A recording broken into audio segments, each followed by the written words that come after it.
And as we do on Wednesdays at 4:30 p.m. Pacific time. And today we're talking about being stuck.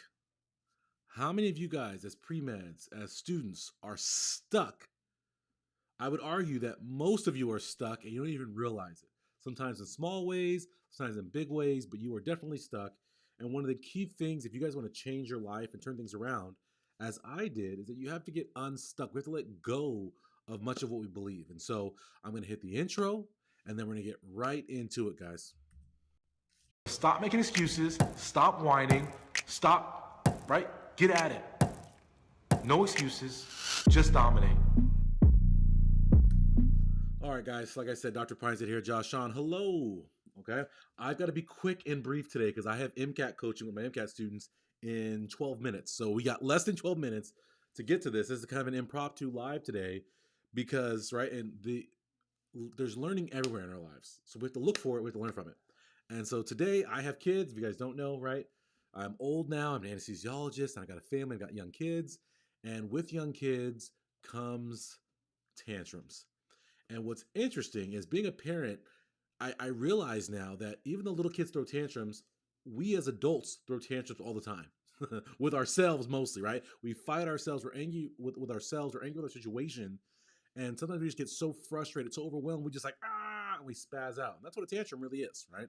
And so my son was having a tantrum earlier today because he was mad because I was saying he had to do some homework that he felt like he didn't have to do because the teacher didn't explicitly tell him he had to do it. Even though the teacher gave it to me and told me, hey, have him do this, the teacher didn't tell him that. So then he was making that argument with me. And so the lesson from this for you guys, I think it's great because how many of you guys sometimes deep down things you have to do and you argue with yourself about having to do them, like, oh, I don't have to do that, I can't do that, I can't overcome, right? Or, oh, you know what, I have this ADHD or I have this disability and I can't overcome it, so I'm stuck in it. Or, you know what, I messed up so bad I'll never be able to come back from this. Or someone's telling you, hey, you're doing the wrong thing, you got to course correct, and you don't listen. You're stuck, you're fixed in a mindset, in a perspective about things. And we often fail to recognize that A, that belief isn't helpful, but B, that belief is not grounded in reality. It's grounded in mythical, out there. It's nothing, it's not real. And so what I encourage all of you guys to do is to recognize that we all have these little fixed things. And often it comes from our prior experience. And so if you are a student who has underperformed or you are a pre-med who isn't getting the results you want, we have to recognize that our opinion of ourselves, our opinion of our ability, our opinion of what is possible, our opinion of reality may be skewed, colored by a lens of our past failure, of our past experience, right? It was interesting. I had a patient tell me today that they were, right, everything comes together, that they in the past, and actually I just thought about this right now because it came up. Uh, they in the past, I had a patient today tell me that in the past, they felt like female doctors were not as smart as male doctors and that the surgeon I was working with today was female. And so that was encouraging to them, like, oh my gosh, I'm so surprised by your capability because you are a female physician. And in the past, female physicians have not been as strong as and smart as their male counterparts. And so I explained that is a fixed mindset. I was like, oh my gosh, like, no, that's just like one experience you had with a female doctor that maybe wasn't up to par. And that can happen, but it could be a male doctor or a female doctor. It has nothing to do with her sex. It has everything to do with her knowledge base. And so for you guys as students, recognize this and realize this, that we often think about things based on experiences. So the way to change this, if you are stuck in a certain mindset and a certain view, is to start using real life, real world evidence to build the case for what's going to serve you. Karen, hello. Meryl, what's up? We have to use factual evidence to build a case to change our mindset, to change how we see things. And so with my son, I try to use some facts to change his mind. And for you guys, use the facts of the case. So if you think, oh, you know what? I have ADHD. It's the argument I keep getting. I have a video on ADHD on my channel. And I keep getting students who keep commenting on this video. This is not helpful. You don't understand. It doesn't matter what I do with my ADHD. I can't succeed. I can't focus. I'm distracted. I don't even need anything to distract me. I'm just distracted. And they don't understand that that's a perspective. That's a mindset. That's not true. But that's what they believe about their ADHD. They believe their ADHD has them in a chokehold that they can't escape.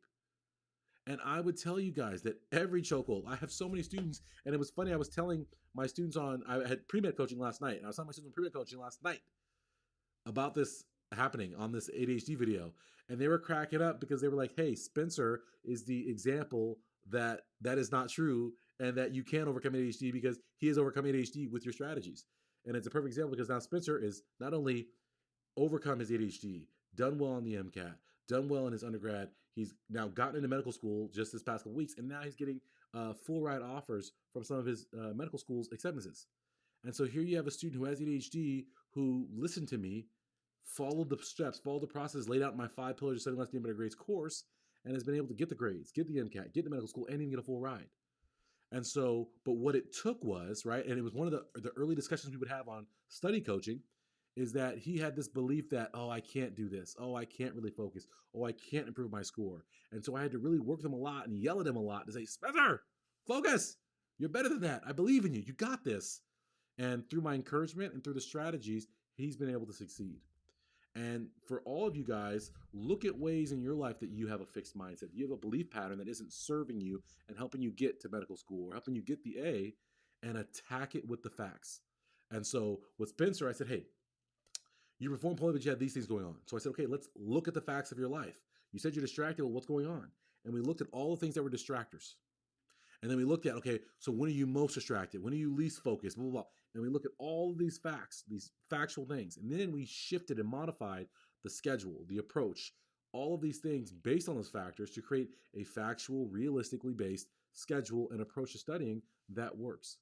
And so for you guys, whatever you're struggling with, you can do the same thing. So if you're like, oh my gosh, I've messed up so much in my grades, I can't get into medical school. No, that's not the answer. That's what we want to, that's right. That's that false belief. We instead want to tell ourselves, how can I replace these grades? How can I do better? Okay, listen, it starts with learning how to study. Then it starts with enrolling in a smaller amount of classes. That way I have an opportunity to prove myself, to build my confidence, to work on my skills. And then I amp up and build more classes and take more classes and take more classes until I build that GPA. It's not about repeating the pattern of taking too many classes, not knowing how to study. We got to break that pattern, and then we get the different result. Yeah? So I hope you guys enjoyed this quick live stream. I got to run because I get over to MCAT coaching, but thank you guys for joining me today. As always, I'm Dr. Andrew Pinesett. This is the Premed Productivity Podcast, and I hope that you guys can take away something from today to attack your fixed mindset and get yourself in a better place.